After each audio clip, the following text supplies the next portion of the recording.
Well, hello, my fellow car modelers. Welcome to another episode of Luka's Unbuilt. It's always fun. It's always so fun digging through the stash, grabbing a model kit, right? Thinking I'm grabbing a 69 Chevelle SS kit. And boom, I find an old build sitting there. Just a beastoid of a model. This thing has its issues, but this was cool. I was really kind of going at it with this model, and I thought I'd show you guys. There's a lot of neat things about it, a lot of wonky things that I don't know why I put it away, but I think I was having some trouble, some fit issues. But this is pretty cool, little drag car. I'm kind of looking forward to showing you. Had some neat things going on. It's supposed to be, just a sportsman racer. This started out as an MPC, late 70s Z28. Remember when AMT came back out with their mid 70s, late 70s Nova, and it turned out it was the Pro Street version. So I bought up a bunch of those. Although, like on the box art there, it looked like just a regular Street Nova. I was pleased to open up and find that it was tubbed. Well, I actually used the chassis, for the most part, is that Nova with the cool tubs, and the interior is also the Nova. We're going to dig into it more, but I love this year Camaro. I love them of his drag cars, big freaking slicks in the back, boom, brum. That's just cool looking. We are just doing some work, so this was going to be kind of like a car that would race in the like Super Pro class, electronics bracket racing class. Just a back half old Camaro. I got some coolness in there I can't wait to show you here real soon. And I like those old big mailbox shaped scoops. This is actually a resin copy I made years ago of the one that came out of the Bob Glidden and Ricky Smith Thunderbirds from like back in 1983. Just one of my favorite hood scoops. That was always cool. I gotta stop saying cool. And I just kind of had this hood. The hood is kind of like, actually this hood, because these came with Z28 hoods, so I took this hood and I was doing some reworking here. I think this was from the old yucky, remember that old MPC 70 Camaro before the good AMT 70 Camaro? Well, they badged it later as an AMT kit, but it was an old MPC kit, and they were just really horrible, of the 70 Camaro. And they had flat hoods and hoods that had holes in them. I think I repurposed this one, but the hood doesn't fit very good. I'm not real pleased with it. But what's cool about it is real world, lots of times you see that big but in real world, these fiberglass hoods always fit like garbage anyways. So in here, we just got no engine. So we'll talk about that later. But I don't know if you can see in there. Do you see? I got some electronics and cool stuff happening. I'm going to crack this thing open and let you guys look at it a little closer. But I had some coolness happen on the inside. And but the interior is actually from that Nova kit. And I did the whole, I did the whole thing. And of course, one of my favorite bands is Slipknot. And I was really heavy into Slipknot. When I built this had to be like in 2000, I want to say 2006 I probably was building this. I was trying to do a little bit better rear end suspension, and it's falling apart on me. They were all scratch built wheelie bars here. A lot of it's gone, but I used I scratch built all this, fabricated this bracing here, and I used these ladder bars come from the Monogram Malibu 66 flip nose, flipped around upside down. They kind of have them at a different angle. I used that. Rear end, I think is kit rear end. Who knows? I don't know. I also did some subframe connectors here, and then fabricated, like I said, all this bracing for the 3-link there, or 2-link, or 4-link, or 1-link, whatever you call those.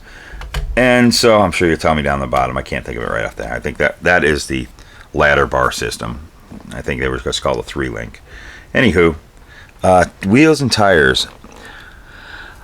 Tires, I have no idea. These are some cool slicks. I think I do know what tires these are. Let me show you.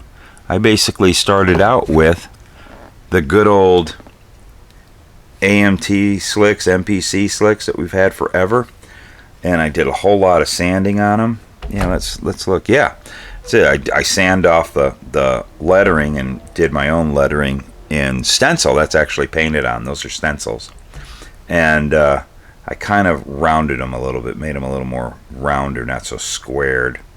Kind of update them because these are like really super square in the tread. I just kind of knocked that edge off. I think that always livens those drag slicks up. So that's what those are. Was kind of working on the rear end. The back bumper on those MPC Camaros were always like a little too wide, so I got one piece of the bumper. I got to find the rest of it. I was sectioning, let's see, I was sectioning the bumper. There's one piece of it that goes there. And I was trying to narrow the rear bumper a bit, give it a better look, working on taillights and all that stuff. So yeah, that's just an old ratty. I was going to paint it black, but you know what I'm thinking? I think I'm going to leave it in primer and kind of beat it up and weather it and make it yucky, because this is such a, I don't know, the way it sits, I can't really get that chassis down on. I remember when I built it, the chassis fit in there a little better. I got to fix some things up, but I think I'm going to make this a grungy, yucky race car. But let's go ahead and crack this thing open, because it's really not securely put together. Quick little look at that Nova. See how it's tubbed. Get that out of the way. Sorry for my arm. Now let's pull this out without breaking anything.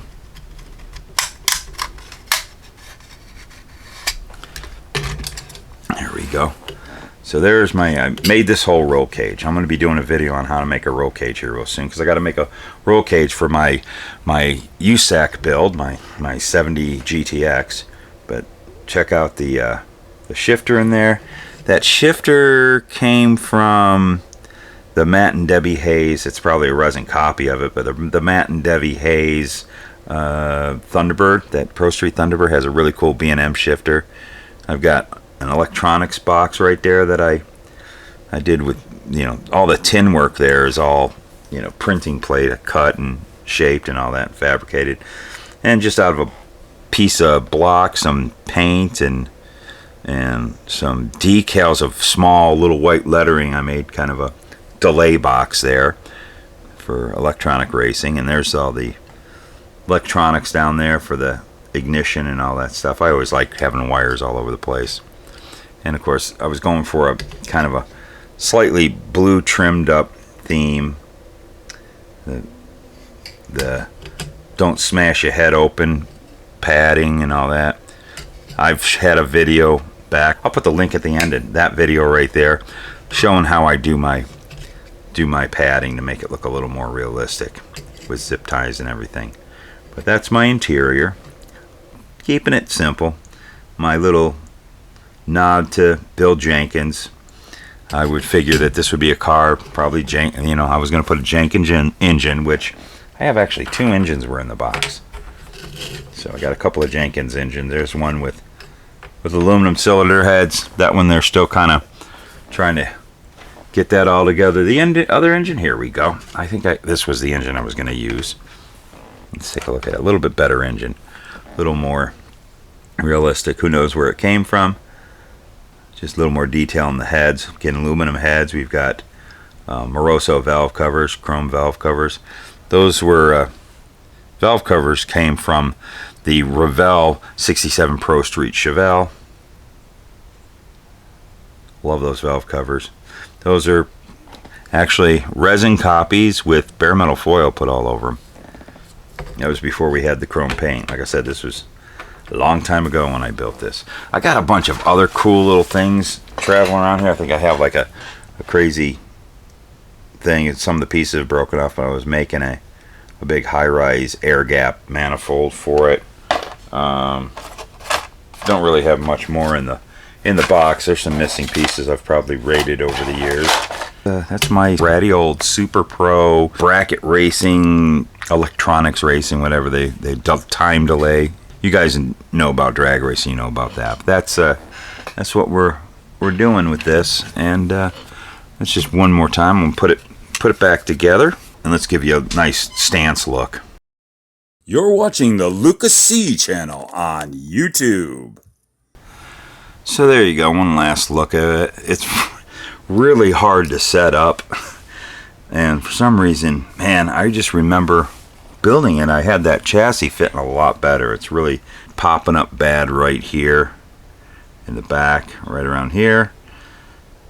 I just can't get that thing to fit up in there as well. I just remember it sitting a lot better than that, but maybe a little work. I can just make a one of them beat roughed in race cars, man. It's just total purpose built. I also did do a lot of body work here to get the nose blended into the fender. Got rid of the Z28 deal job there that's on those fenders. Look how easy. Yeah, I can't even pick this model up, so it's just a destruction all around.